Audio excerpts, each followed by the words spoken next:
Problem solving এর ভিডিওতে আপনাদের সবাইকে স্বাগত। আমি আপনাদের সাথে আছি মেহেদি হাসান আবিদ।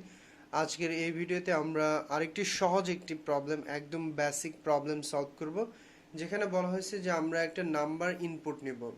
সেটা হবে হচ্ছে ইন্টিজার নাম্বার হতে পারে, ইন্টিজার নাম্বার হবে, এবং ইন্টিজার নাম্বারটি যেমন 10 একটি ইন্টিজার নাম্বার, এটা পজিটিভ নাকি নেগেটিভ সেটা আমাদেরকে প্রিন্ট করে দেখাবে।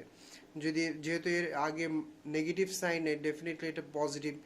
আর আমরা এই পজিটিভ নেগেটিভটা চেক করতেছি কিভাবে? একটা সংখ্যা রেখা আমরা জানি, ছোটবেলায় পড়ে এসেছি ম্যাথমেটিক্সে।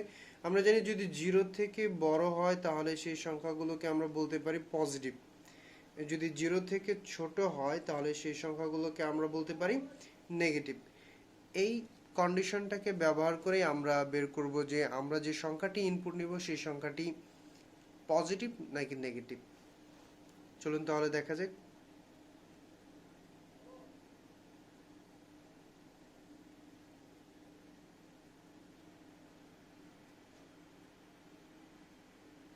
int main ফাংশন, দেন আমরা সেই নাম্বারটিকে রিড করব।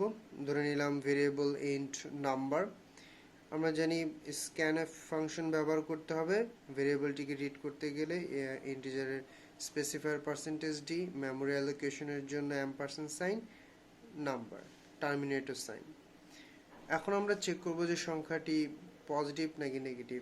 যদি নাম্বারটি 0 থেকে ছোট হয় তাহলে আমরা খুব সহজেই বলে দিতে পারি সংখ্যাটি হচ্ছে নেগেটিভ। \n parenthesis closed. যদি সংখ্যাটি নেগেটিভ না হয় তাহলে ডেফিনেটলি সংখ্যাটি পজিটিভ হবে। সেক্ষেত্রে আমরা এখানে প্রিন্ট করে দিতে পারি পজিটিভ।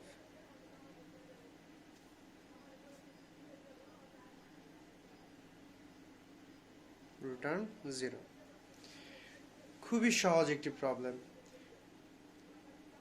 যদি এই ভিডিওটি আপনাদের ভালো লেগে থাকে তাহলে অবশ্যই বন্ধুদের সাথে শেয়ার করতে ভুলবেন না। যদি কোনো কোশ্চেন থাকে তাহলে সেটা কমেন্ট বক্সে আমাদেরকে জানাতে পারেন। ডেফিনেটলি যত তাড়াতাড়ি সম্ভব রিপ্লাই দেওয়ার চেষ্টা করব।